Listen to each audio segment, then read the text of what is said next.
Okay, I'll call this meeting to order at 6 p.m. This is our regularly scheduled meeting for Tuesday, July 20th, 2021. Madam Clerk, please call the roll. Tim Hale. Here. Stephanie Nowers. Here. George McKee. Yep. Robert Yent. Here. Moki Tu. Here. Jesse Sumner. Here. And Tam Bovee. Here. Mr. Mayor, you've got a quorum. Okay, we got a quorum of 7 very handsome assembly members. Is there anything the members would like to pull from the consent agenda? Let's take a look at the agenda. Start with the consent agenda. Okay, seeing nothing there. Anybody on the consent agenda? Okay, we'll pass on that. Okay. We have 7 LIDs up for public hearing tonight. Is there any objection to taking the 2 LIDs that passed by vote together and the 5 that failed together? So we'd consolidate the 2 passing ones and consolidate the ones that failed at vote. Any objection to that? Madam Clerk has recommended that, Ms. Nowers. Oh, I just have a question. So we take them all together as a package, and if we approve it, just the 2 that had a yes vote would go through and the 5 that. Right, we're gonna take the 2 that have the yes votes first and the 5 that failed. They're all gonna go to public hearing though. Okay. That's required. Okay. Here, no objection. The LIDs that passed will be taken together and the LIDs that failed will be taken together. Are there any changes, any other changes to the agenda? Hearing none, the agenda is approved as presented. Mr. Harris, would you please lead us in the pledge?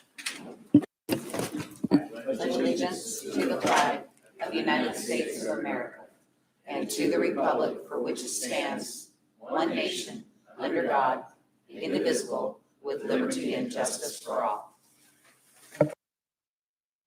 Thank you, sir. Appreciate that. See, look at the minutes. Item 5, any changes to the minutes being presented? We got 3 meetings. Here none, the minutes are presented. Report from the cities. We got the mayor from Wasilla here. Welcome, ma'am.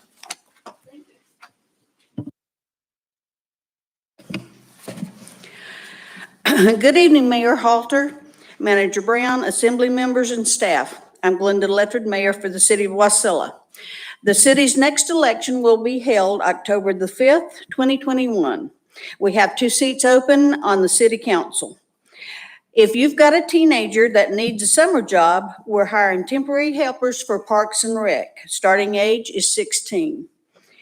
And happening at the Menard, get your skates ready. The ice is going in on July 26th. Power Play Hockey Camp is from July 26th through 31st.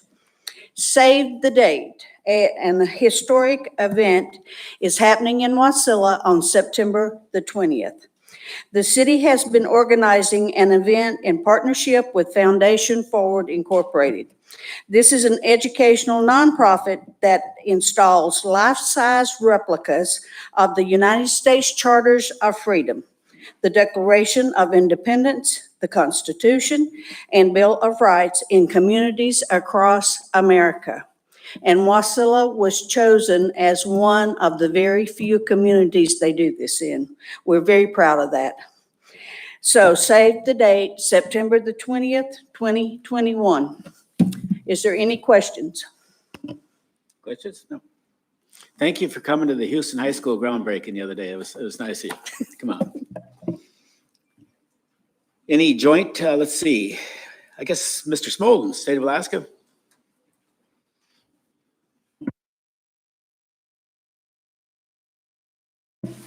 Thank you, Mr. Mayor. Todd Smolden, Mat-Su, Office of the Governor. I just wanted to stop by tonight real quickly and let you know that the governor and all of us in the office continue to kind of observe and watch and wait for the legislative working group. It's been quite a long session, and now working group and special session coming up. The purpose of the working group, and Mr. Harris will probably speak more to this, but is to put forward for the legislature to vote on some permanent, long-term solutions to the fiscal problems that we have in our state. And the governor has been looking for this for 3 years now. He introduced his constitutional amendments in year one of his term. And so I guess we have given them some things they can work on for over 2 years, 2.5 years. And so hopefully they will, take a good look at his plans. If others have presented plans, they will look at those as well. But they are tasked with coming together and putting something out that can be voted on by the body in the next special session, which was supposed to start August 2nd, but clearly at the pace they're moving in the working group, they will not be ready by August 2nd. So at that point, the governor will have to decide whether he wants to change the date of the special session, or another option for him could be to just let them call themselves into special session when they're ready and have something to vote on. I guess the pressure to do that would be that currently there's a $0 PFD. And a large majority of the legislature at one time or another this session voted on either a PFD that represents the 50-50 plan that the governor has proposed, or the statutory PFD. So a large percentage of them have voted on a PFD that's attached to some kind of formula. So it'll just be a question of whether or not they can internally come together and work that out. But we are ready to assist and help, and whatever it takes to help them do that work. I don't know if anybody has any questions for me, but happy to answer them if you do. Mr. Yount? Through the mayor, when you say a large percentage have voted on one of those two options, do you mean in support of, or just voted for? Sure, through the mayor, thank you for that opportunity to clarify. In the Senate, I believe 17 of 20 at one time voted for the 50-50 proposal in their budget. And in the House, 20 of 40 voted for the statutory formula. So looking at 37 out of 60 that support more than certainly a $500 PFD and a PFD that's attached to a formula. Anything else? Thank you, Mr. Folden. Appreciate it. Yeah, and thank you. I have some family commitments, so I'll be listening to Mr. Spiropoulos's lesson on the Constitution in the car. Oh, no? Darn. Okay, well, maybe next time. Right. Thank you. We'll save it for you. Okay, thank you. I got to back up a second. Anybody from the school district? Report from the school? See it none. I'll go joint assembly school board committee. Ms. Nowers? At our last meeting, we got a couple of updates from the school district, and I included a couple things in your packet you got by email.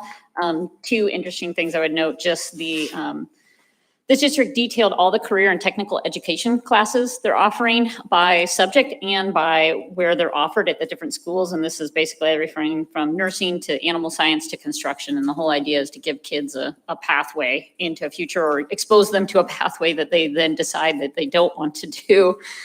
So I thought that was interesting to look at. And then related to that is also sort of a new series of pathways the school district is looking at for graduation requirements. So kind of the idea is to give kids more direction for figuring out where they want to go. And as part of that, one of the requirements would be like all students would have to take an AP or an international baccalaureate class to expose them to that.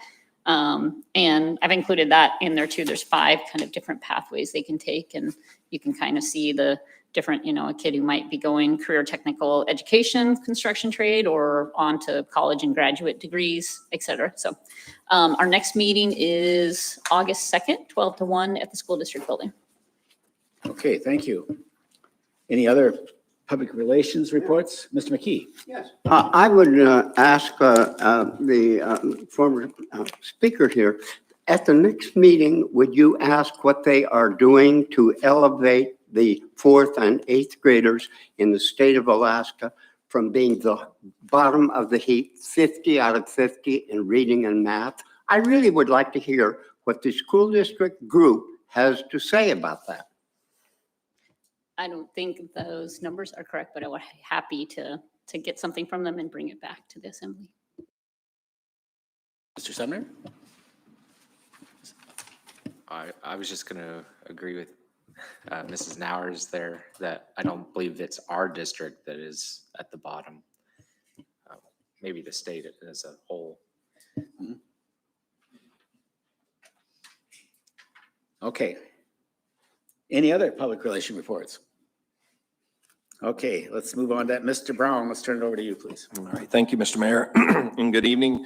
One quick announcement, the Alaska chapter of the American Planning Association announced that the Mat-Su-Burroughs Hazard Mitigation Plan 2020 update won the 2021 APA Alaska Best Public Engagement in a Planning Project. This award recognizes the public engagement aspects of planning and its effectiveness in supporting good planning activities such as creative outreach activities and involvement methods. So congratulations to our planning staff, including Tawny Boothby, Pam Graham, Adam Bradway, and as well our GIS division who supported that. So well done and thank you to those folks. I'm going to invite Eric Wyatt forward tonight. Kind of want to remind you back in February of this year at the strategic planning special meeting that we held in Wasilla at the Menard, we talked about e-commerce, and one of the things that came up was the point that our system is clunky. We talked a little bit about some of the challenges that we face there. So Mr. Wyatt's going to walk us through some of those challenges, kind of describe what that clunkiness means and some of our efforts to improve that system over the next year or so. So with that, I'll turn it over to Mr. Wyatt. Thank you, Mr. Brown. Mr. Mayor, members of the Assembly, Eric Wyatt, IT Director here at the Mat-Su-Borough. And as we mentioned, we're going to get a quick update on what the current e-commerce looks like and what we're planning to do this year. So for our agenda here, we'll talk a little bit of history, a little bit of our current state, our opportunities for improvement, and then what we're hoping to do in the coming year. Okay, so a little bit on the history here. We have actually 3 separate e-commerce systems here in the borough. There was one instituted in 2009 called Point and Pay. Very legacy system and had kind of a limited scope. So that's been around for quite some time. You can pay property taxes on there and there's a few other things. In 2013, the Assembly gave some funding to the IT department to begin a new e-commerce system, and that was to begin with business licenses. So in 15, we got our requirements put together, and you see the chart on the right side there. That was the list of all of the requirements or opportunities that we had to put items and services online on an e-commerce system.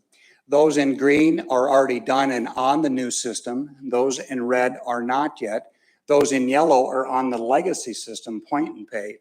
And then there's a couple others there that either will not be transferred to the new system or have not been dealt with. Okay. In 2017, we went live with our new e-commerce system with just business licenses. Throughout 17 and part of 18, we added a bunch of additional services. Since that time, there's been over $2 million in revenue collected on that e-commerce system. For all of the project, we've expended $608,000, and we currently have in our project fund for this $122,000. Okay, our current e-commerce system, if you've been online, looks like this. Okay, so those are all of the items that we have online on all 3 of those systems. Okay, those that are not grayed out are the ones on the new system. Those here that are not grayed out are on the old legacy system. And then the third one there is on its own separate system. This is animal care, and that is working very effectively for licensing pets in the Mat-Su-Borough. Okay, so some of the known clunkiness things, as Manager Brown pointed out there. So we know that having 3 separate systems from a user's standpoint, if they want to do business with a borough, they might have 3 different logins. They might have 3 different looks and feels. So one known thing is that we know that we have 3 different systems. We know that our system is not mobile friendly. It is mobile friendly if you have a bigger tablet, but if you're on your cell phone, it's really not too mobile friendly. So we're going to look at that. We have no, I've heard things of, we've had no guest checkout. So, many e-commerce sites, you can go and order things without logging in, without a user ID and password. We know that under business licenses, we can look up your business license by number only, not a really good search there, no clear shopping cart button. Swimming lessons, we've heard complaints about the process of swimming lessons. This is a sign up for a swimming lesson. It's a lottery type system. So we go in and we sign up our kids for swimming lessons. And then after everyone has signed up, then there's kind of a lottery, kind of like our hunting passes we get from the state of Alaska. And then if you're selected, then you have to come back, log in again, and then pay for your swimming lessons. So I don't know that could be fixed, but we know that there is a kind of a 2-step process there. If any of you have had kids and waited in line at 4 a.m. at the swimming pools to get your kids in swimming lessons, this is probably preferable, even though it might seem a little clunky.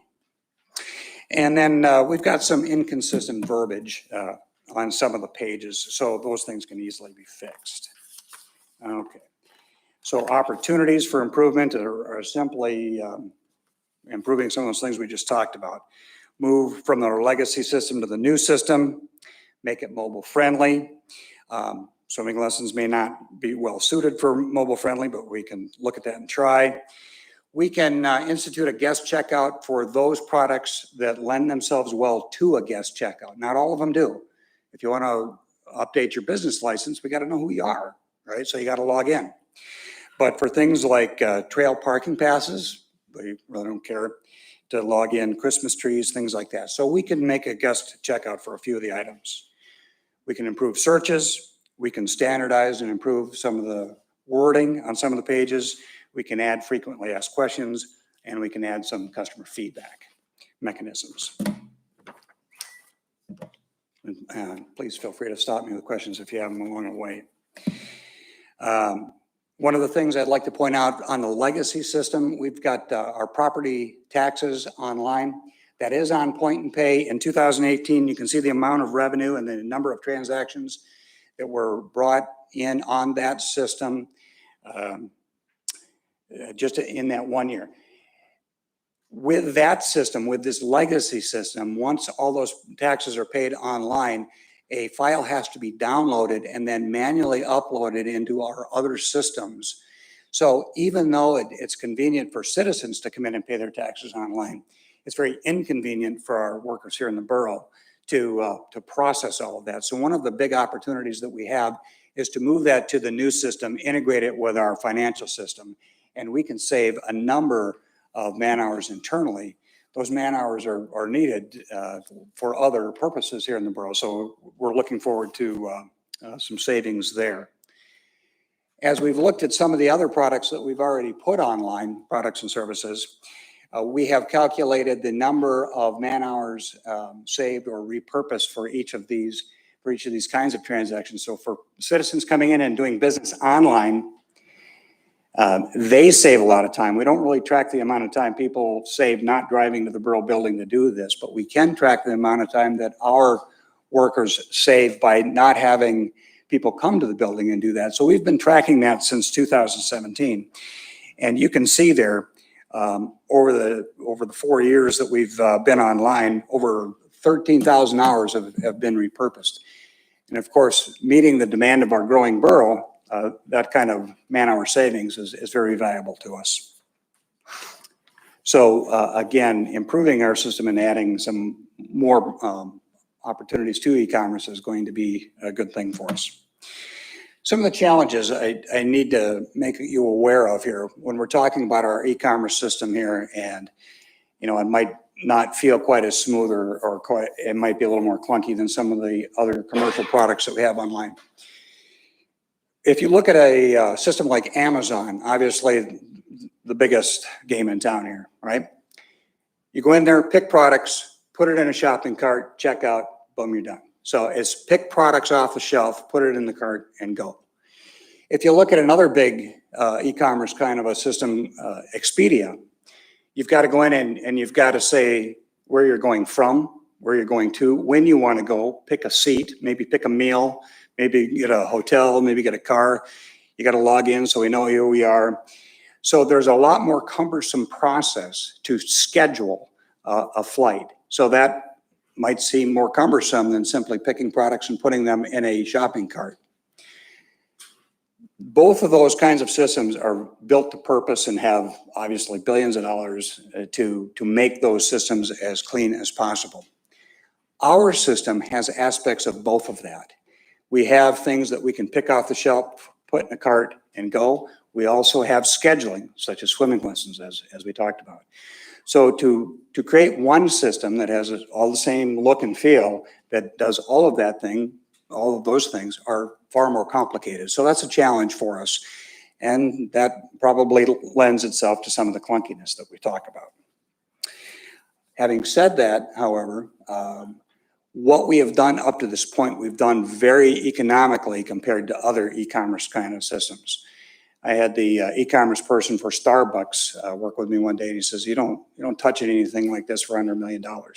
Where our initial implementation was $250,000. So we did pretty well.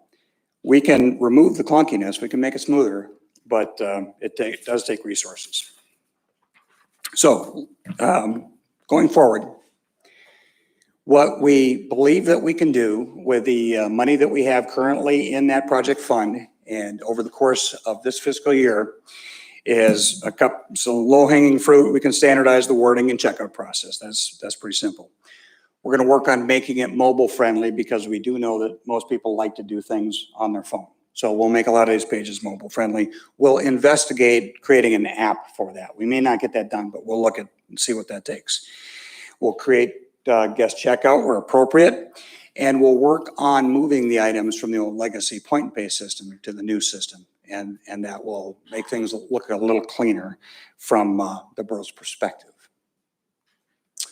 So with that, if there are any questions. Ms. Nowers and Mr. Sumner? Thank you, through the mayor. Thank you for that presentation. I'm so thankful to see this moving forward. And as a parent who stood in line at the swimming pool, like even a clunky online system was better than that. Although I enjoyed very many of the conversations I had while standing in line.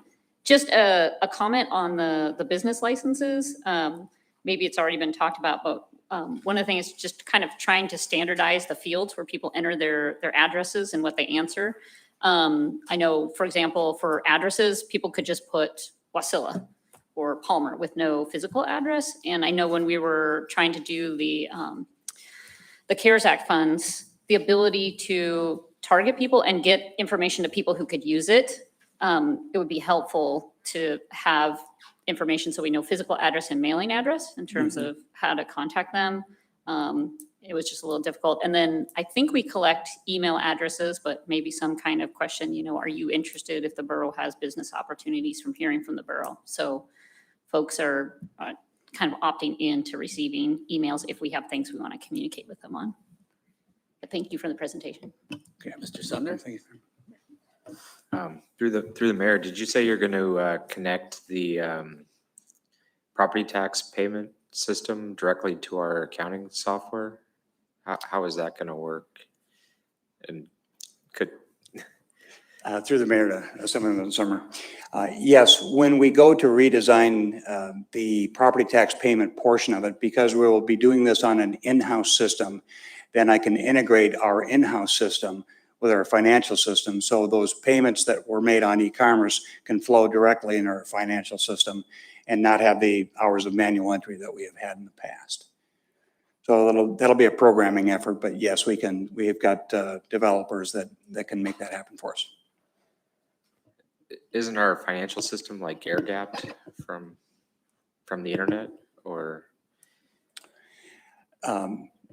It is not air gapped. Our financial system, our e-commerce system is not air gapped, but we do have several layers of of cybersecurity between those two systems.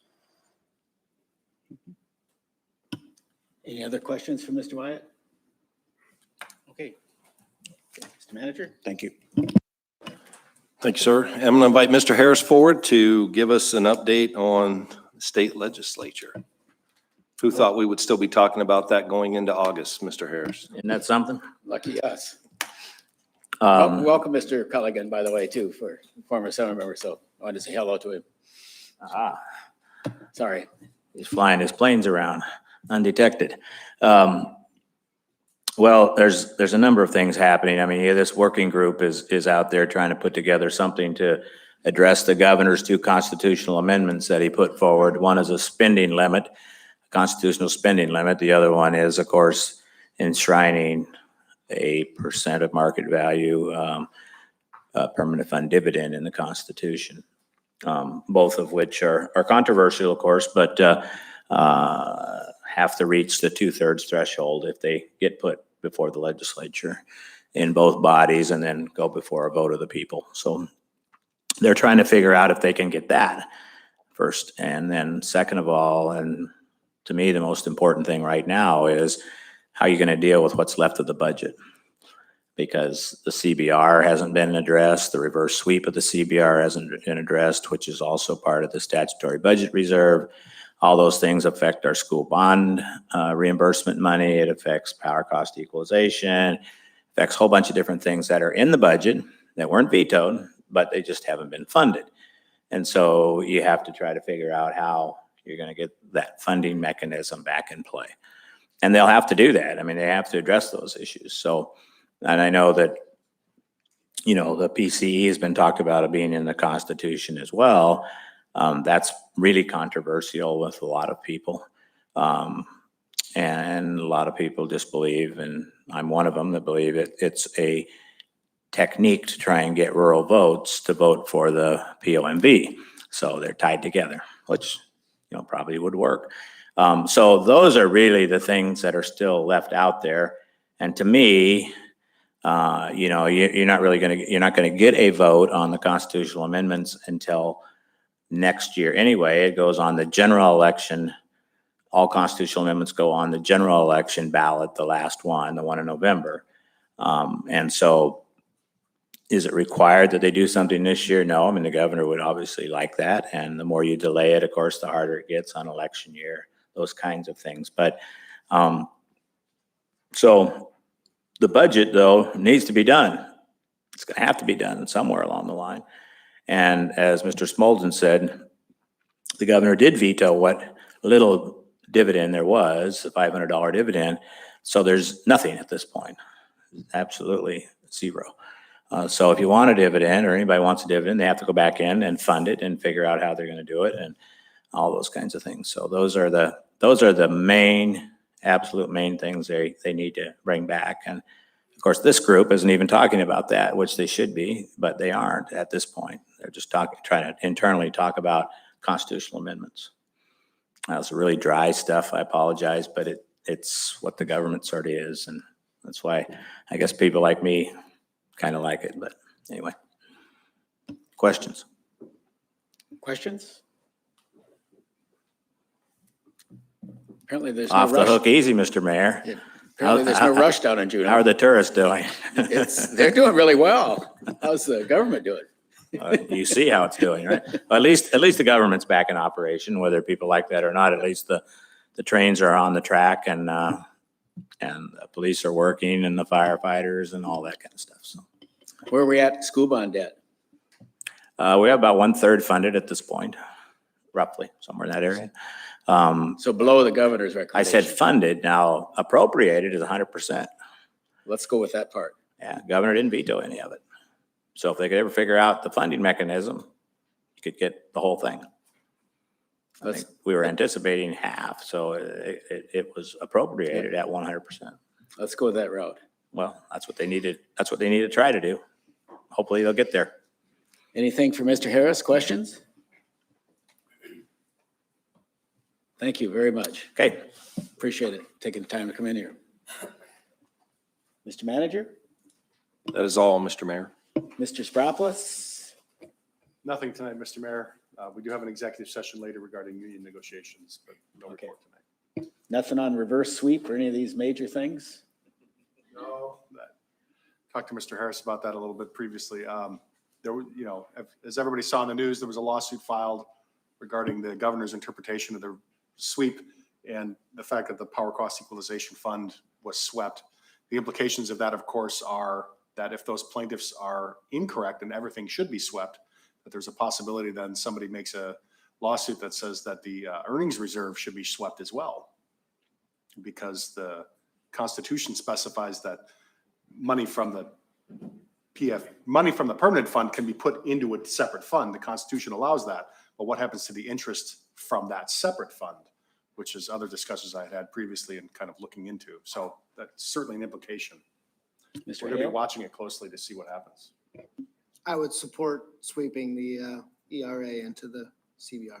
So if that opportunity comes up, let's talk more about it. I'll keep you informed. I don't think I'm into sweeping, period, myself, but sorry. Anything else, Mr. Manager? Is that Mr. Spropoulos? I guess Madam Clerk is next. Clerk's report with the upcoming meeting schedules in your red folder. That's it, Mr. Mayor. Any comments on the citizen and other correspondence being presented? There's 14 items there. Hearing none, they are presented. Madam Clerk, the IMs, please. IM 21-126, informing the Assembly of a grant amendments from the Department of Military and Veterans Affairs for the 2018 Cook Inlet earthquake that are to be presented to the Borough Manager for signature. IM 21-127, reporting of the conclusion of contract for bid 21077B with JGH Plumbing and Heating Incorporated for the Wasilla Pool Shower improvements for the final contract amount $488,313.03. IM 21-133, informing the Assembly of the Manager entering into an all-cash purchase agreement with a leasee to purchase by application the Alaska Division of Lands, lease numbers 56717, 56714, and 56718, the fee simple estate of borough-owned land. IM 21-138, informing the Assembly of the manager's signature on and the submittal of the annual grant application to the Alaska Division of Homeland Security and Emergency Management for a federal fiscal year 2021 emergency management performance grant requesting $341,020 in funding. IM 21-142, advising the Assembly of a correction to ordinance serial number 16135 due to a transposed number in a parcel description. IM 21-146, informing the Assembly of a memorandum of agreement between the Alaska State Department of Transportation and Public Facilities and the borough that will be presented to the manager for signature for community transportation program funding that will provide a match to the borough's 2018 transportation system bond package. IM 21-149, informing the Assembly of the manager's signature on and the submittal of a grant application to the Alaska Sustainable Salmon Fund requesting $962,000 for fish passage improvements. IM 21-150, informing the Assembly of the manager's signature on and the electronic submittal of a broadband infrastructure program grant from the United States Department of Commerce, National Telecommunications and Information Administration in partnership with the Matanuska Telephone Association. IM 21-154, informing the Assembly of a memorandum of agreement between the Alaska State Department of Transportation and Public Facilities and the borough that will be presented to the manager for signature for the community transportation program funding for maintenance and operations of Hemmer Road Upgrade and Extension Project. And IM 21-157, reporting manager waivers of formal bidding procedures in accordance with MSB 308-320B, June 2021. Good job, Madam Clerk. Any comments on the IMs? Hearing none, the IMs are presented. There are no persons to be heard. We're at public hearings at this point in time. Madam Clerk, ordinance 21050 and resolution 21055.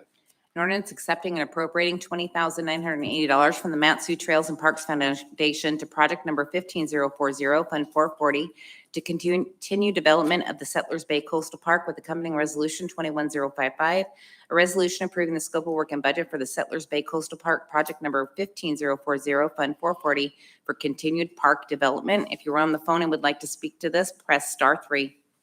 Staff report. Mr. Phillips is coming forward.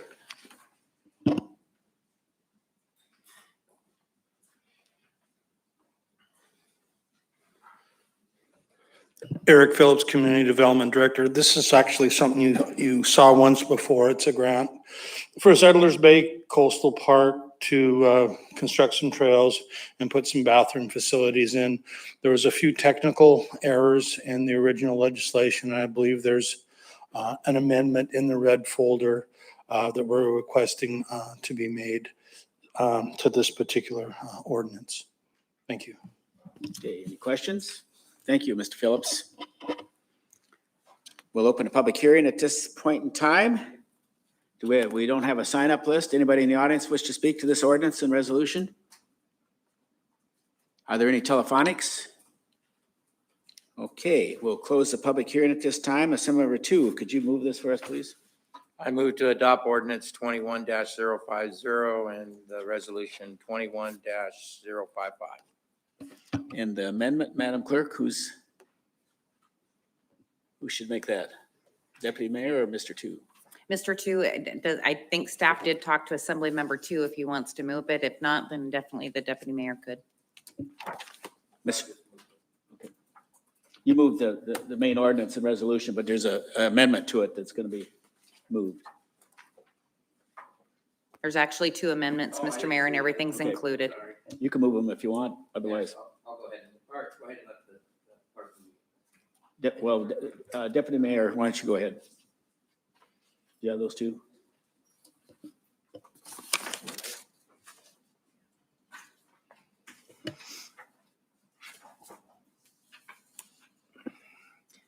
I move to amend IM 21-100 to replace the grant agreement with the attached grant agreement. We're going to do them separately. Explanation, the granting agency had the wrong project listed in the grant. So this is correcting the grant number? Okay, everybody got the amendment, technical amendment? Any objection to passing that amendment as proposed by the deputy mayor? Seeing no objection, that amendment passes. Next amendment, please. I move to amend IM 21-100 and resolution 21-055, replacing the fiscal note and the budget with the attached fiscal note and budget. Because the original fiscal note and resolution did not include the cash match or in-kind match. Okay, everybody have that with them in front of them in writing? Any objection to that second amendment passing? Seeing none, that second amendment passes also. Now back to the ordinance 21050 and the resolution 21055. The ordinance is amended twice. Any objection to passing the ordinance and the resolution as amended? Hearing and seeing none, that ordinance and resolution passes. Okay, Madam Clerk, let's take the two LIDs that passed first. Ordinance 21058, an ordinance creating North Susanna Street Natural Gas Local Improvement District Number 625, approving the improvement plan for the district, authorizing the manager to proceed with the improvement and assessing equally among the properties within the district the costs of the improvement. And ordinance 21059, an ordinance creating 2501 South Ridgecrest Road Natural Gas Local Improvement District Number 636, approving the improvement plan for the district, authorizing the manager to proceed with the improvement and assessing equally among the properties within the district the cost of the improvement. If you're on the phone and would like to speak to either of these ordinances, press *3. Okay, thank you, Madam Clerk. Staff report?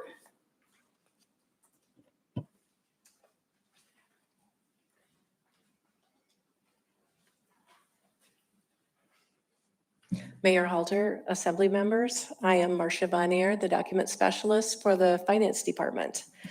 These two LIDs, both are natural gas LIDs. 2501 South Ridgecrest Road is a single person LID. One ballot was sent and was received back with a yes vote. North Susanna Street is a 4-property LID. 4 ballots were sent out. 3 were returned with yes votes. Okay, anything else? Okay, thank you very much.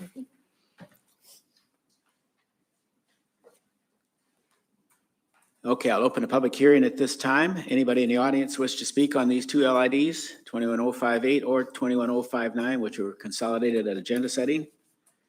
Are there any telephonics? I'm going to close the public hearing at this time, and some member Bovee, could you move these for us? I move to adopt ordinance 21-058 and ordinance 21-059. Okay, any discussion? Any objection to passing either 21058 or 21059? Seeing and hearing none, those two ordinances passes and those two LIDs pass. Madam Clerk? Going to do the five LIDs that did not pass at ballot, Mr. Mayor.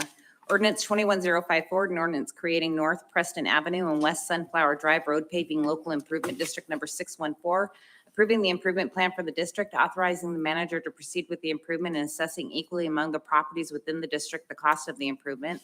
Ordinance 21055, an ordinance creating North Barron Street Road Paving Local Improvement District Number 615, approving the improvement plan for the district, authorizing the manager to proceed with the improvement and assessing equally among the properties within the district the cost of the improvement. IM 21056, an ordinance creating West Valerope and West Cormorant Natural Gas Local Improvement District Number 616, approving the improvement plan for the district, authorizing the manager to proceed with the improvement and assessing equally among the properties within the district the cost of the improvement. Ordinance 21057, an ordinance creating Moose Park Subdivision Road Paving Local Improvement District Number 620, approving the improvement plan for the district, authorizing the manager to proceed with the improvement and assessing equally among the properties within the district the cost of the improvement. And ordinance 21061, an ordinance creating Asbury Court and Shangri-La Lane Natural Gas Local Improvement District Number 632, approving the improvement plan for the district, authorizing the manager to proceed with the improvement and assessing equally among the properties within the district the cost of the improvement. And if you're on the phone and would like to speak to any of those, please press *3. Staff report? Mr. Sproutless, I'm going to call on you too. Okay. LID 614 is a road paving LID. There were 20 properties involved. 3 yes votes were received for 15%. LID 615 was North Barron Street, road paving LID. There were 14 properties involved and 14 ballots sent out. 4 yes votes were received for 29%. LID 616 was a natural gas LID. There were 19 properties involved and ballots sent. 10 yes votes were received for 53%. LID 620, Moose Park Subdivision, was road paving. There were 56 ballots mailed. 39 were received for 70% yes votes. And LID 632 was a natural gas LID. There were 28 ballots mailed and 16 yes votes were received for 57%. Okay, thank you.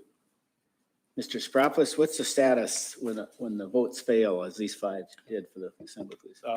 Mr. Mayor, you should open the public hearing, see if anybody has any public comment, and then the assembly needs to vote no on these, so they will all fail. Okay, so I'll open the public hearing at this point in time. Anybody in the audience wish to speak on any one of these? Mr. Sumner? Mr. Mayor, I had a question for staff. Did they say 70% on improvement district 620? Isn't the threshold for passing 70%? Or am I wrong on that? He's talking about 620. Technically, the way the code is written, it says more than 70%. So this was exactly 70%?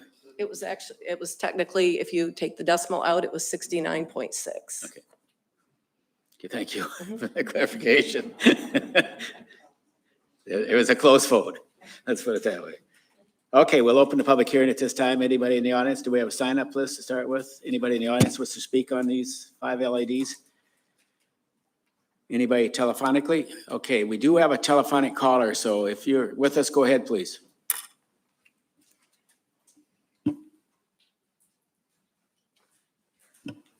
Our telephonic caller, you could go ahead, please. We're talking about the 5 LIDs that failed.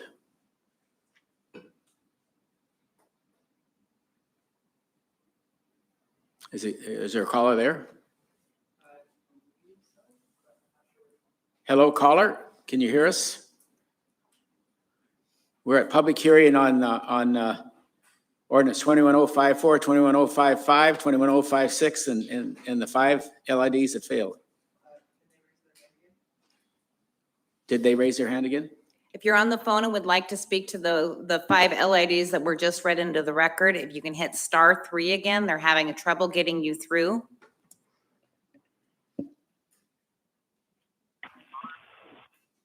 Okay, Yes, we can hear you now, so go my ahead. name is John Brunton. My name is John Brunton, Brunton. Can you hear me? Yes, we can hear you very well, so go ahead, please. Okay, so I've got a question on OR 21061.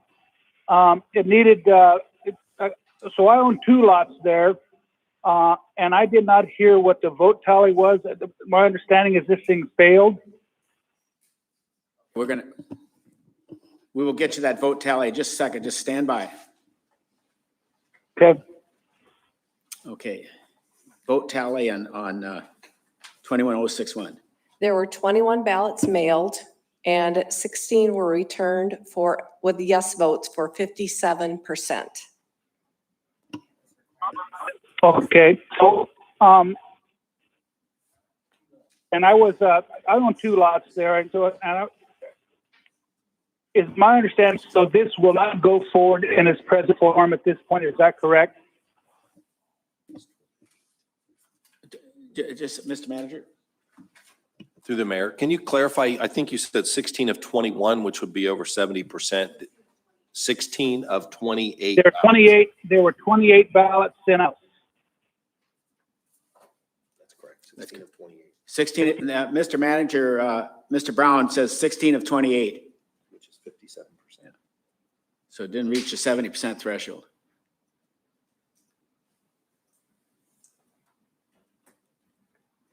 Anything else, sir? So if, I guess my question is, so if it did not make the threshold, this project will not go forward. Mr. Manager, at this point in time, it will not move forward, but that doesn't mean it could not be brought back to the staff and to the assembly. Okay, then I don't know if this is the right place to ask this question. But, you know, I guess what I don't understand is I don't need natural gas, so I voted against it. And I have 2 lots, which would cost me basically $18,000 over 10 years. Why don't the people that want natural gas ante up and pay for it? Mr. Manager, do you have an answer for that question? He wants to know why the people that want natural gas aren't the only ones that pay for it, and everybody. I think that's Mr. Spropoulos. Why don't you jump in and help us out here? Mr. Mayor, members of the Assembly, there is actually a provision in our code that you can do non-contiguous LIDs, which means the lots served by the LID are not attached to each other. And so if somebody wants to do one of those LIDs, they can. They need a 100% vote. Okay, did you hear that, sir? Okay, so then, do I? Okay. Why don't you give Mr. Spropoulos a telephone call tomorrow morning, and he could bring you up to speed and all of this stuff. Because would that work? Okay, so can you? Yeah, that'd be great. Can you spell his last name? I didn't hear him. This is your test, Mr. Mayor. Can you spell his name? Spell his name. Nick Spropoulos, Matsu Borough Attorney. Get on the website. You'll find him on the borough staff, and call the switchboard. Right. So we're going to let you go, sir. And but do call the borough attorney tomorrow. Okay. We're trying to get some work out of him. Okay. Now, anybody else telephonically? Anybody else in the audience wish to speak on these failed LIDs? By the way, this is the first time we've had LIDs for many years. The Borough Assembly funded $1 million so that they can start going forward again. And there are a few glitches, and hopefully we'll correct it as soon as we can. So, okay, I'll close the public hearing at this time. Ms. Bovee, could you move them? I move to adopt ordinance numbers 21054, 21055, 21056, 21057, and 21061. Okay, any discussion? Any objection to these 5? Did you want to speak to them, Ms. Bovee? I'm objecting. Go ahead. They're objecting. Okay, so Madam Clerk, please conduct the vote. If I can get everybody to vote, please. Mr. So we're voting, if we vote no, we're just canceling. I didn't hear you. I'm sorry. It's a no vote, canceling these out. Yes. Correct. Yes. A no vote means these will fail. So go ahead, please vote. Mr. Mayor, it failed unanimously. Ordinance 21062 and resolution 21065. An ordinance reappropriating $51,430.64 from Fund 435, project number 10063, and $5,001 from Fund 410, project number 30114, to Fund 480, project number 47018, Matanuska River Erosion Dispute Resolution with accompanying resolution 21065, resolution amending the scopes of work and budgets for project number 10063, Dorothy Swanda Jones Administration Building Annex, project number 30114, Fish Passage Improvements, project number 47500, Maintenance Shop Equipment Upgrade, and the Matanuska River Erosion Dispute Resolution, project number 47018. Staff report, Mr. Hayes. Yes, Mr. Mayor, George Hayes, the Deputy Borough Manager. I have a standby on the Public Works in case there's questions that he might need to field. Essentially, this is a project to combine the monies from 5 other projects to buy out one of the properties up on the Matanuska River.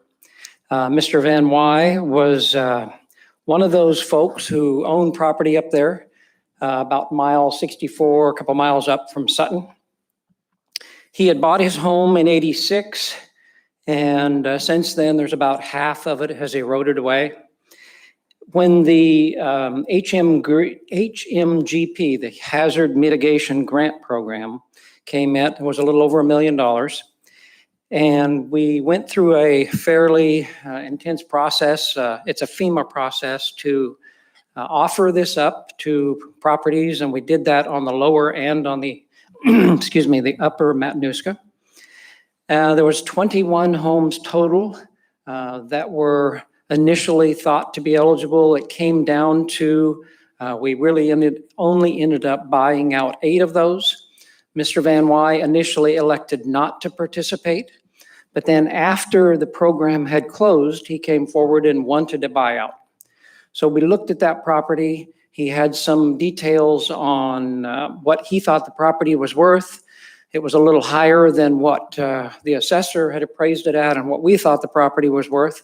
But this settlement number of $68,000, a little over, is a fair, in our estimation, a fair value for his property.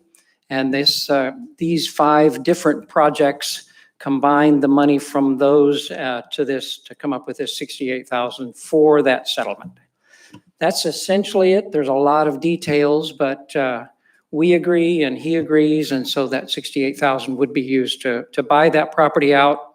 And like the other ones, it would then be turned over to DOT for the right-of-way on the Glen Highway. Are there any structures left on that property? There are about 4 structures. I was up there last week. Some of them are in a dilapidated state, but there's one that's still livable, and there are occupants in that building now. But those would be demolished, excuse me, like the others all up and down the river there that we did buy out. Okay, any questions for Mr. Hayes? Ms. Nowers? So those structures need to be removed from the property? They do. And is the property owner paying to do that, or is that part of this purchase price? No, that would be on us to remove that. This is just the price for us to buy him out. And then we would use other money to demolish the structures. Do you have any sort of estimate on? I'm sorry, ma'am? Do you have any sort of estimate on what we're looking at for removing material? I do not at this time, Assemblyman Nowers. Then just my other question is, are we likely to have other property owners that didn't take advantage of the program who are going to be approaching us now? There are none who have come forward yet. There may be some come forward. Some of them, out of that 21 that we originally looked at, Some of them were not eligible under the FEMA program, so we just could not offer a buyout to them. For instance, one of the requirements was that a structure had to be on the property. We couldn't buy out bare land. So would you recommend that we move forward with buying this one? Yes, ma'am, I do.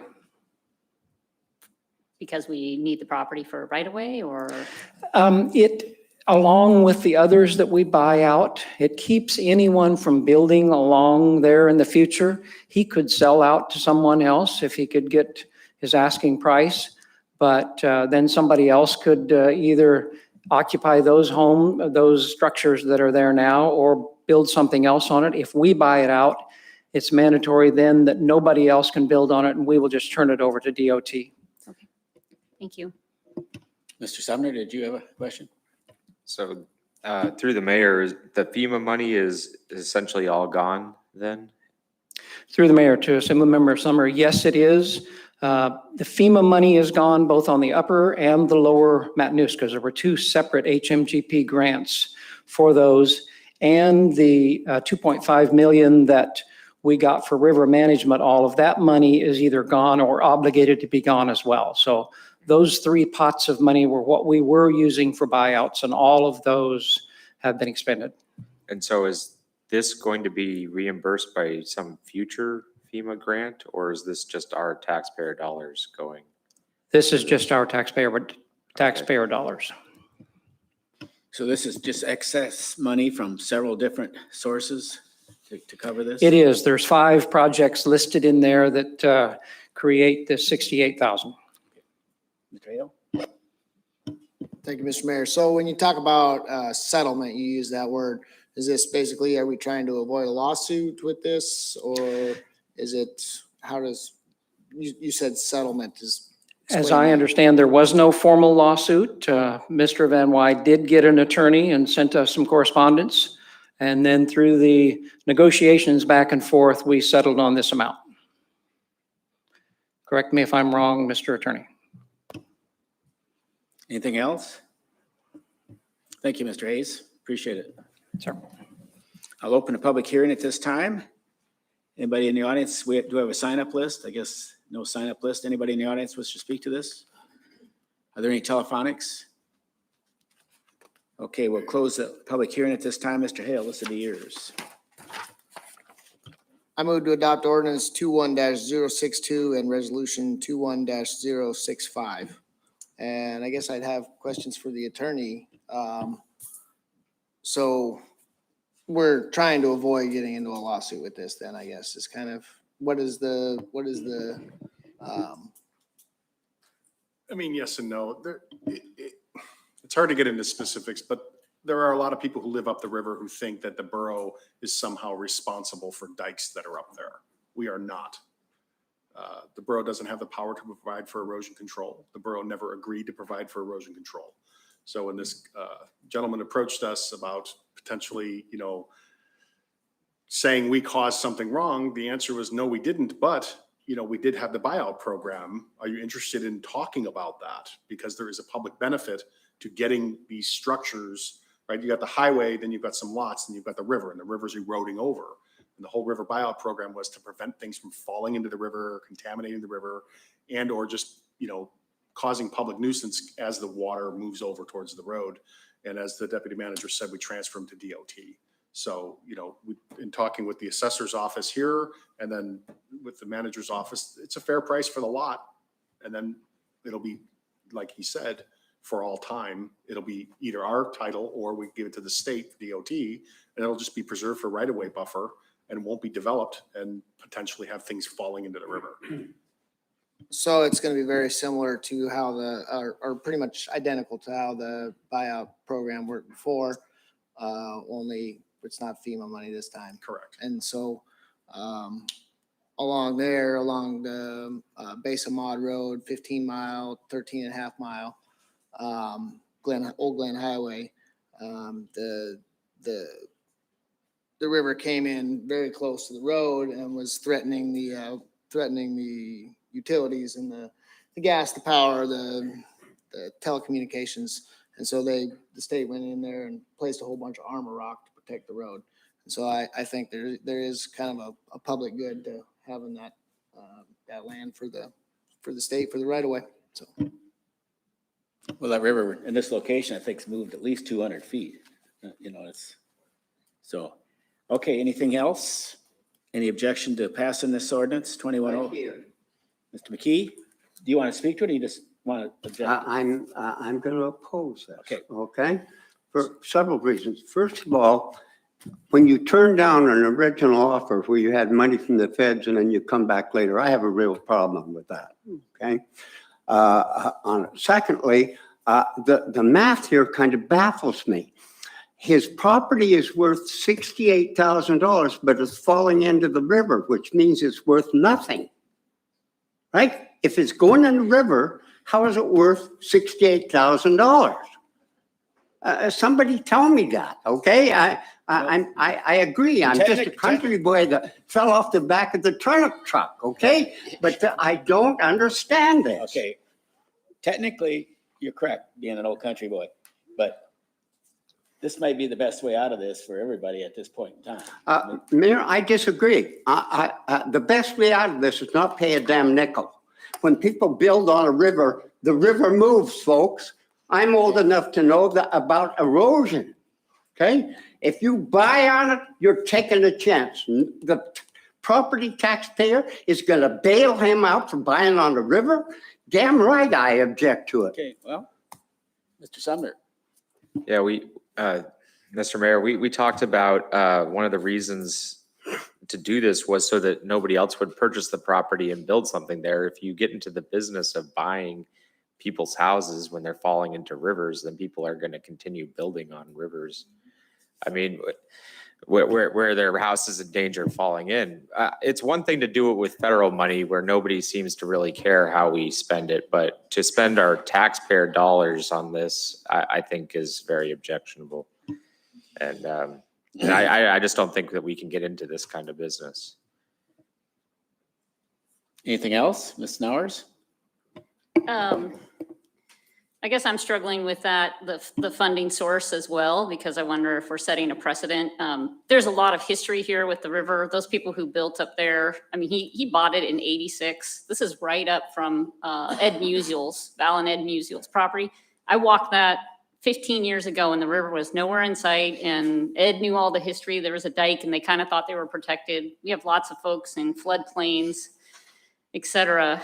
But I am struggling, and maybe it's a question for the attorney or the manager or staff, with before we have been willing to do this good thing to buy these out and get them out of the hazard zone, but we've always done it with federal dollars, not with general borough taxpayer dollars. So are we potentially setting ourselves up for some kind of precedent? The next person who didn't take advantage of the federal program comes to us and asks for general fund dollars, which are in short supply sometimes. It's not a free $68,000. Okay. Mr. Hale. I would just say there are probably not very many people left who are still on the river at this point. Most of them have bought out or moved out. Mr. Yant. I'm the new kid on the block. Help me out. How often do we get these rounds of federal dollars for this program? And does anybody on the staff think this will or will not happen again eventually with federal money? Who wants to answer that? Mr. Hale? My understanding was when it happened, and I could be incorrect on this, but it was pretty much a one-time shot. FEMA gave us some money to buy out properties along the Matanuska River, and that was the end of it. And I may have missed this earlier, but what did FEMA offer him for the land? I don't think that amount was declared. Manager? Through the mayor to Mr. Yunt, and I'll look to Mr. Hayes to correct me, but my understanding is he wasn't interested in the buyout when the funding was available, so there was no offer made. Is that correct, sir? I'm guessing there was something that wasn't quite right with that. Thank you.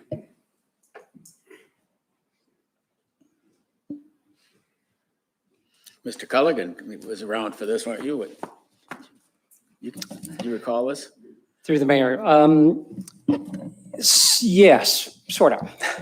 And I say that because initially there was an appraisal done, a formal appraisal done per FEMA standards, but the appraisal came through at 35,000.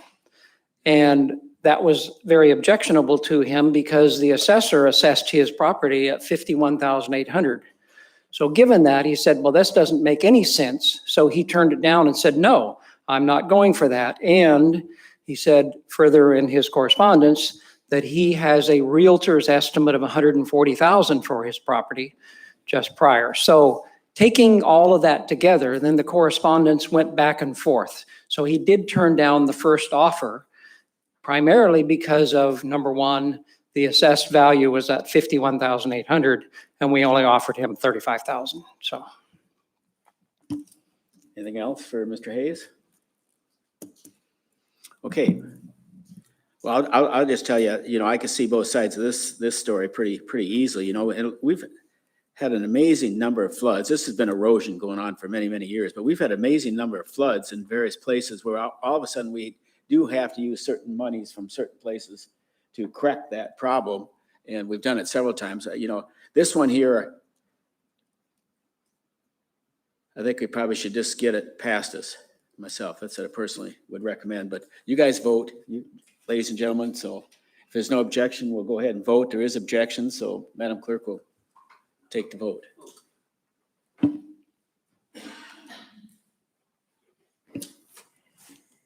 Go ahead and vote. Mr. Mayor, it failed with Assemblymember Hale and Assemblymember Bovee in support. Okay. We've got one more, correct, Madam Clerk? 21063 and Resolution 21068, please. An ordinance accepting and appropriating $70,000 from the Alaska State Office of History and Archaeology to fund 435 project number 10182, log cabin rehabilitation, and authorizing the manager to enter into the grant agreement with accompanying resolution 21068, a resolution approving the scope of work and budget for the stabilization and rehabilitation of the old willow log cabin. If you're on the phone and would like to speak to this, press *3. Okay, thank you, Madam Clerk. Staff report.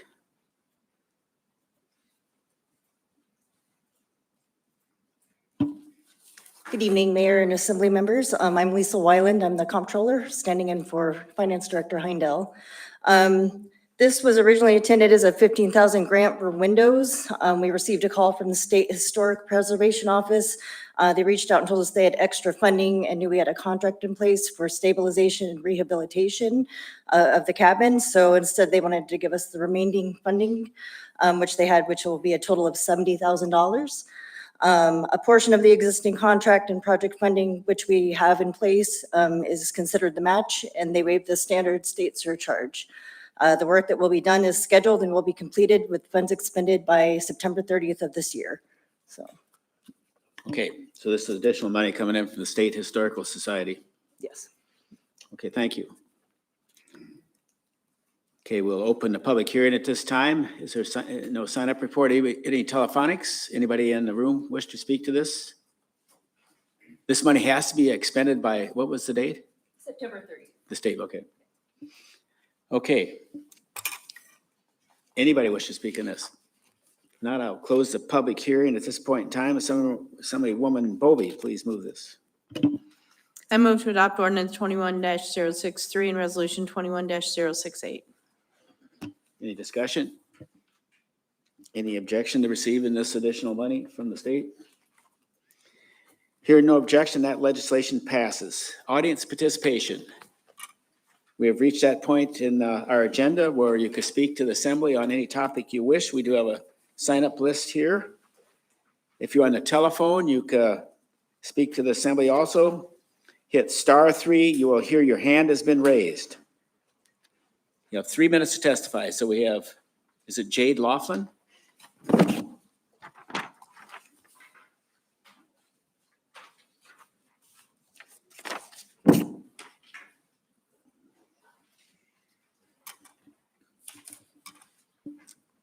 Welcome, sir.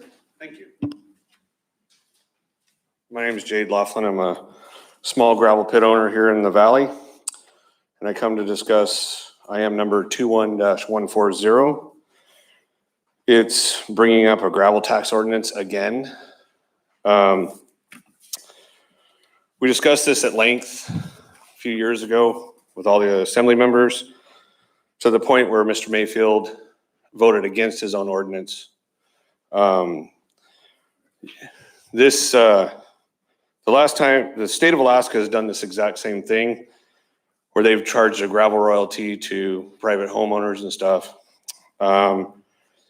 When they tried to do this, the last year they did it, their intake was $5 million. It cost us $7.5 million to administer it. In this ordinance, it says one person is going to administer this for 100 gravel pits in the valley per this ordinance. That's just ridiculous. It's impossible for one person to manage this. The other thing is we continually keep calling in about illegal gravel sources. You're going to drive them. You're going to drive a lot more illegal gravel sources right in everybody's face. And you're not going to get any money out of it. And they're essentially stealing. The other thing is this is a tax against a specific industry. Now I understand that. I understand the heartburn with it because millions of yards go to Anchorage daily. And I disagree with that. I think that the Mat-Su borough should get some tax for anything that leaves the borough. And I agree with that 100%. Yearly, we might send 500 yards a year out of our little gravel pit into town. And I would happily pay the tax on that material heading to town. So yes, I agree that the things that are leaving the valley is horrible for the valley. It doesn't help our infrastructure whatsoever. But on the other side of that coin is you're going to tax me, and Mr. Yunt, Mr. Sumner, and Mr. Twos are all customers of mine. And every ounce of gravel that leaves my property goes to Mr. Yunt's builds, Mr. Sumner's builds, Mr. Twos' road projects. And you're collecting tax money on those improvements. You're taking a 100-acre piece of property that's worth $10,000 in tax revenue, break it up into 1-acre chunks, and now you're getting $3,500 an acre in tax money. So you're getting paid yearly on the improvements that we're doing and the services that we're providing. You're getting that yearly. Now you're asking for more. One of the other proposals that I had discussed the last time with a different assembly was, why are we not talking about a 2 or 3% borough-wide sales tax? So everybody shares in the expense. I understand that this needs to be, we are growing and infrastructure is becoming an issue and we're trying to fix it, and the money is not coming from one place. So that's another idea I think we need to discuss. Thank you. Yeah, thanks for taking time to come in. Mr. Yant? Sure. I guess so. Apologize. Through the mayor. You had mentioned earlier your smaller gravel pit, but about how many yards a year do you reckon you guys sell? Approximately 125,000 to 150. And then, yeah, if you don't mind sticking around, I sponsored this and I would like I to understand. spend. I know you did. I'd like to spend a few minutes with you. Cut him if you off. got time in a bit. So. Well, no, one of the things I talked about with a very different assembly than what's sitting here today is I agree we need to figure something out. You know, the infrastructure, the valley's grown too fast, too quick, you know, so you got roads that don't go anywhere. You don't have connectors. You got Engstrom's a disaster. I mean, we got to fix it, and the money's got to come from somewhere, and I get that. But this is not the place. Like I said, why are we not doing a 2% sales tax? Everybody uses the roads here. Everybody does. So why are we not doing that? And, but yes, I own Central Gravel Products. You're welcome to stop by anytime. And I would love nothing more than to discuss this with you. I'll call you in the morning. Anytime. There's a sales tax that's corresponding to the new road bond tax, road bond package at the next assembly meeting. Like I said, I'll be the first guy in line to write you that sales tax check as long as everybody's paying their share. Yeah. Appreciate you coming in. Yeah. Any other questions? No, thank you. All right. Thanks, guys. Anybody else wish to speak to the assembly on any subject? Mr. Colligan? I didn't think you came in here for the fun of it. Well, before I start, I want to thank the mayor and the assembly for your service. I remember my time as a public servant, not a politician, and I know what it takes to sit up there and people here get to have their 3 minutes of fame to tell you how you think and everything else and what a dirty scoundrel you are, and you have to sit there and take it. And it all comes out in the wash. And I was pleased and sitting back there with a grin on my face, remembering going to Solid Waste Services a weekend ago and paying electronically, and hear the clerk say, press *3 so you can participate, and hear the IT director talk about the milestones we've made. Back then, the discussion was there's a cost to some of that technology, but the offset of the population to not have to travel from Talkeetna to the epicenter of government to participate is a big deal. To buy a business license online is a big deal, and we might not be perfect, but at least we've made some progress. I know I've been one of the people who have benefited from buying my business license while I'm on the road somewhere doing whatever I need to do. Tonight I'm here for my 3 minutes of fame to talk about the exact ordinance we just mentioned. So I'm Steve Culligan from Wasilla.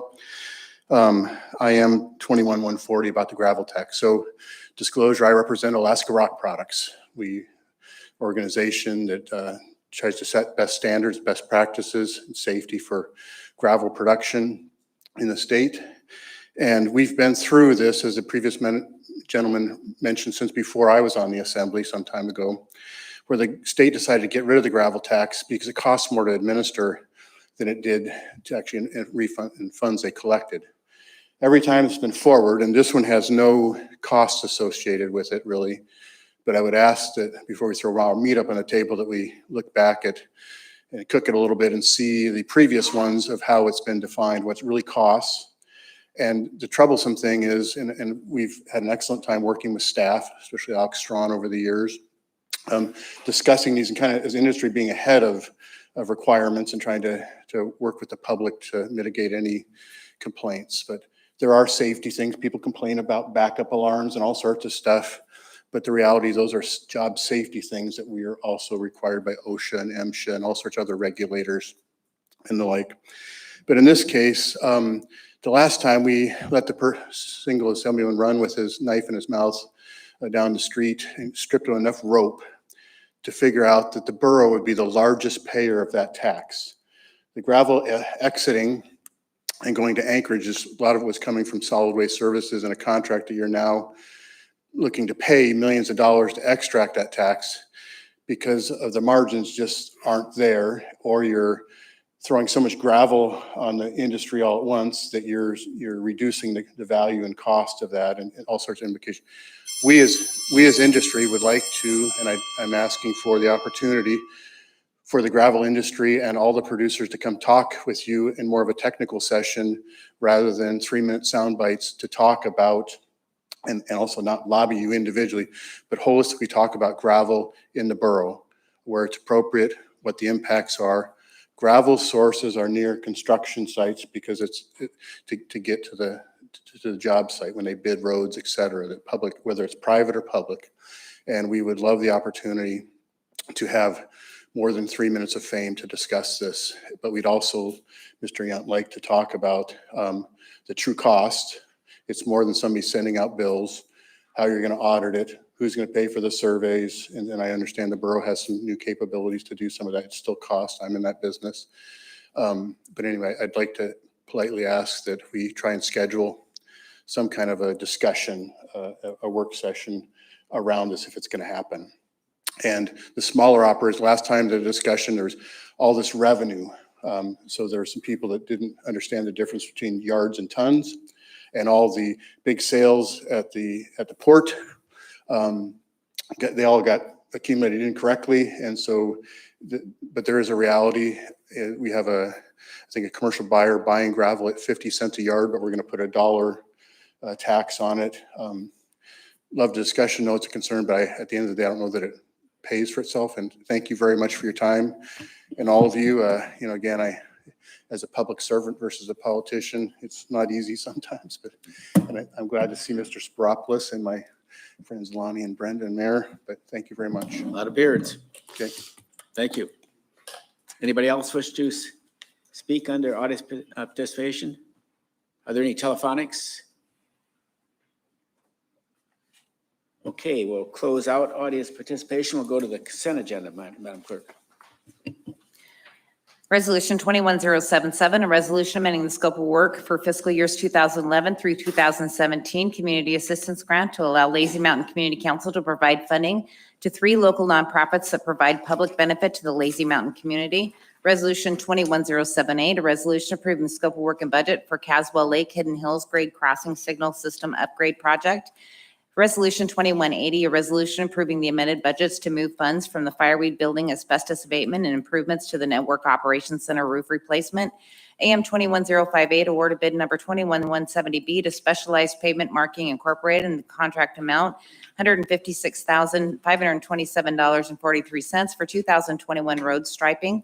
AM 21059, authorization to purchase sodium chloride from Bering Marine Corporation for $780,000.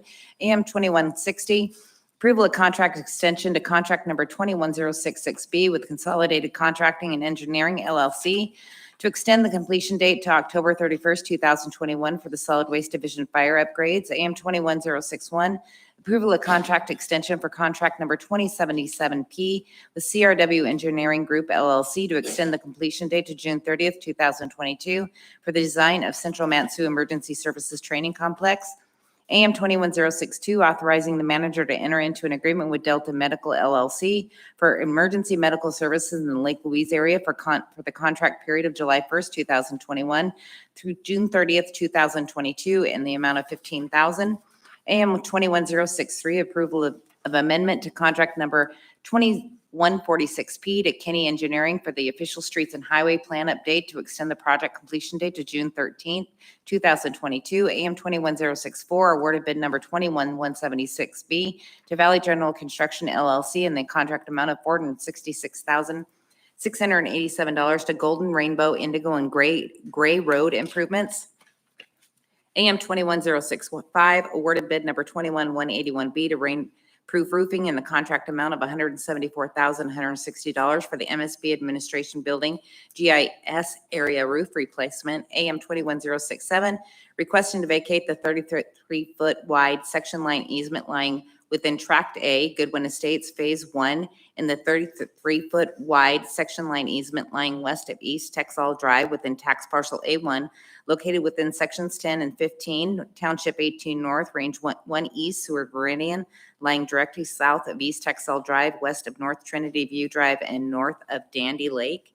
AM 21068, approval of additional change order authority for contract number 21051B with Roger Hickle Construction Incorporated in the amount of $200,000 for the Willow Library construction and community center upgrades. AM 21069, authorization to enter into a utilities reimbursable services agreement with the Alaska Railroad for the Caswell Lake Hidden Hills Grade Crossing Signal System upgrade in the amount of $198,015. AM 21070, authorization to enter into a contract with Serve Base LLC in the amount of $185,000 for the Port McKenzie Rail Extension for ongoing geomatics support survey tasks. And AM 21071, requesting approval to extend period of performance under HDL Engineering Consultants LLC, contract number 2118P to June 30th, 2022 for geotechnical services not to exceed $100,000 in fiscal year 2022. Excellent job, Madam Clerk. Amazing. Senator Bovee, could you move the consent agenda? I move to approve the consent agenda as read into the record by the clerk. Any objection?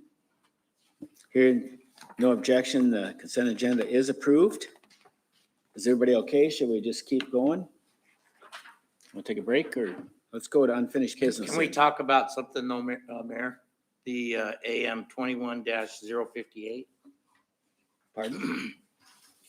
Mayor, I have a question. Hang on a second. Were we allowed the opportunity to pull any of these for discussion before we Yes. vote on it? It's the first thing we did in the agenda setting. I asked 3 times. You didn't. I did. I asked 3 times. Okay. Okay.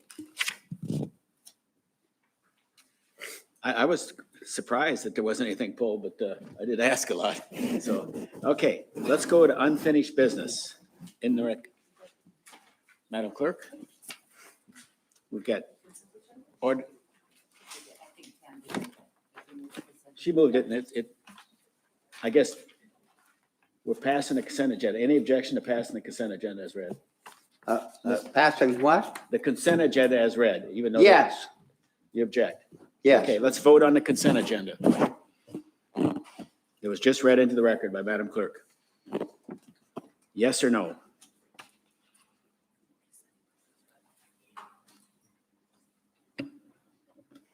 Mr. Mayor, it passed with Assemblymember McKee and Assemblymember Yunt opposed. Okay. So when we're, just for the future, when we're at agenda setting, no, I will always ask, that's the first sentence in the, I'll ask is if anything's to be pulled from the consent agenda. So please, if you've got something on your mind, you want to pull something, just do it at that time.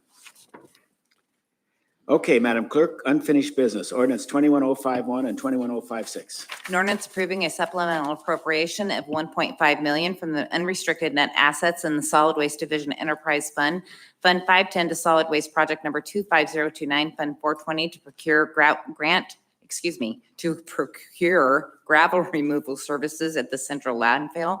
With the company resolution 21056, a resolution establishing the project scope of work and budget for a supplemental appropriation of $1.5 million from the unrestricted net assets in the Solid Waste Division Enterprise Fund, Fund 510 to Solid Waste Project Number 25029, Fund 420 to procure gravel remover services at the central landfill. Okay, that main motion's on the floor. We'll do further discussions, but I believe Mr. Sumner and was it Mr. Two asked that this be continued to tonight. Yeah. So I think at this late hour, we don't really have much choice but to do this. Probably getting a contract together with another operator would have been something that would have had to have happened a long time ago. And if we don't do it, then the reduction in the cell life for the construction debris cell will cost us a lot more in the long run. So unfortunately, I think we have to do this. Further discussion? Mr. Two? I talked to a couple different contractors that run gravel pits. They'd be definitely interested in talking to the borough about doing something down at the landfill. Partnering up with them to help with this situation. So if you want their name and number, I can give it to you. We've got this ordinance in front of us, 21051, that lays out the ordinance and the details and the specifics. It's before you folks now to vote on, so.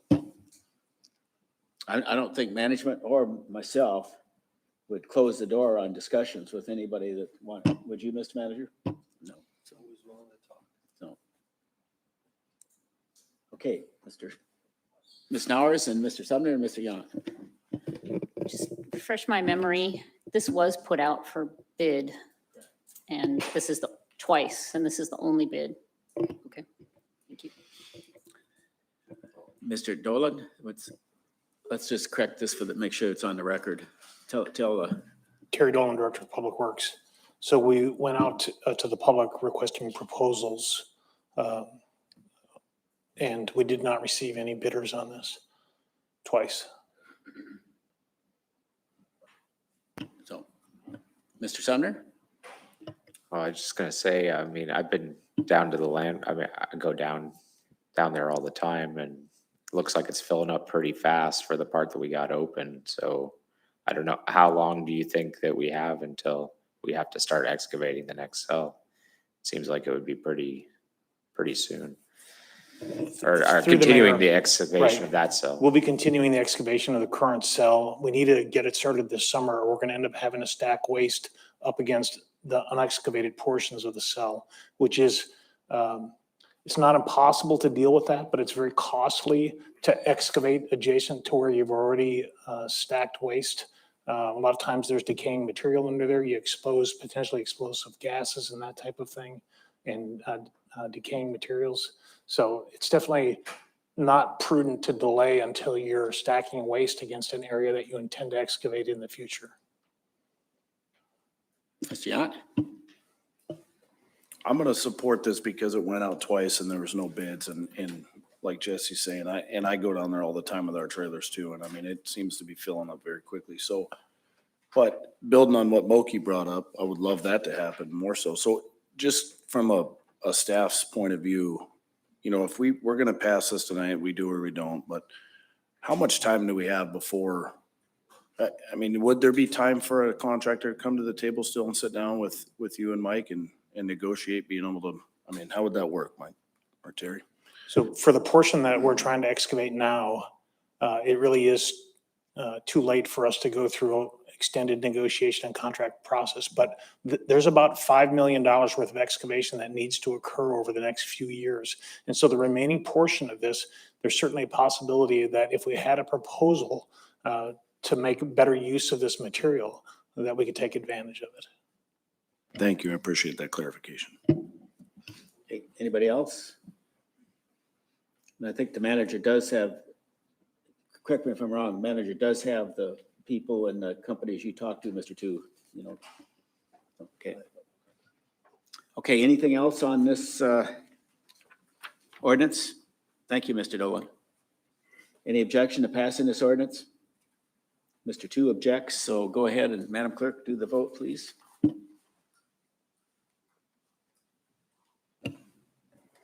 Mr. Mayor, it passed with Assembly Member 2 and McKee opposed. Okay.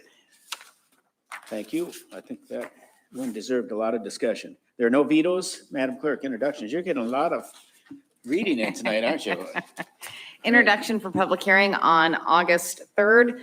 Ordinance 21064, the accompanying resolution 217, ordinance 21065, ordinance 21066, ordinance 21067, ordinance 21068, ordinance 21069 with accompanying resolution 21071, ordinance 2170, ordinance 21071 with accompanying resolution 21073, ordinance 21072 accompanying resolution 21074, ordinance 21073 accompanying resolution 21075, ordinance 21074, ordinance 21076 with the companion ordinance 21077, and ordinance 21078.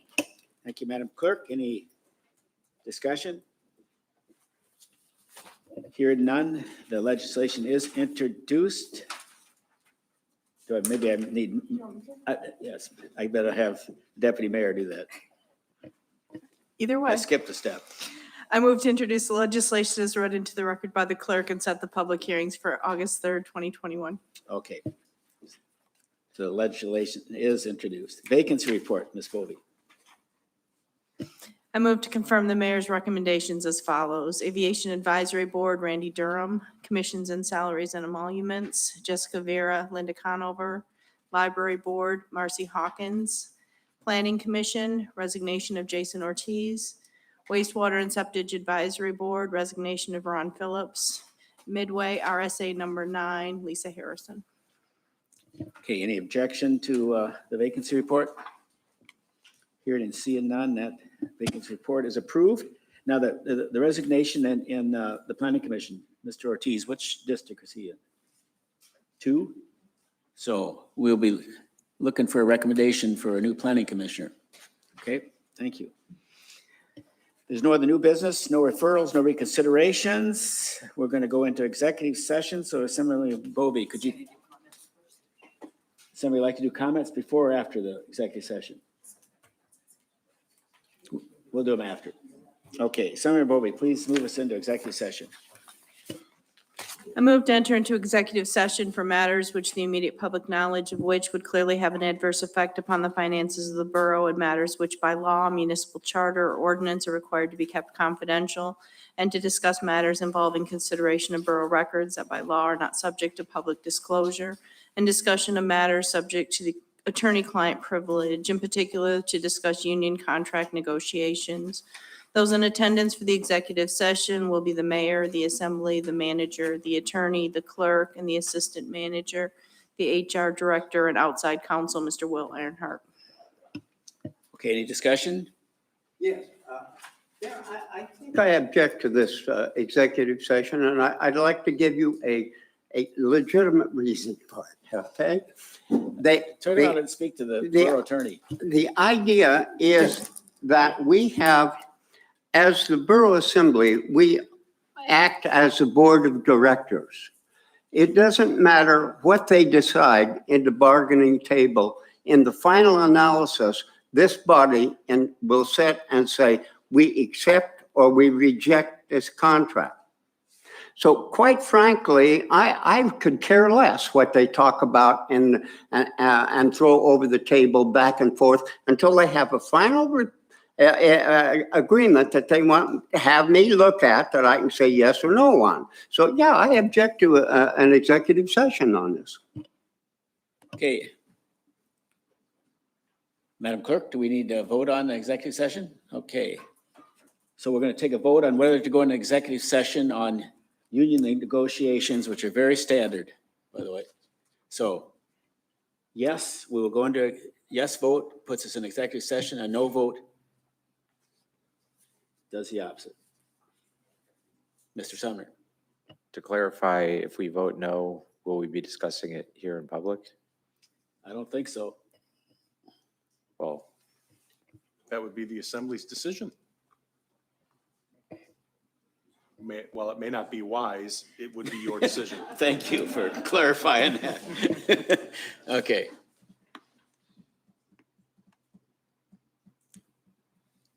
Let's vote on whether to go into executive session or not on the union negotiations. Assemblymember Nowers. Mr. Mayor, it passed with Assemblymember 2 and McKee opposed. Okay, so we'll enter executive session at 7:37 PM. So we're off the record for the executive session. We're going to stay up here. We're gonna stay up here.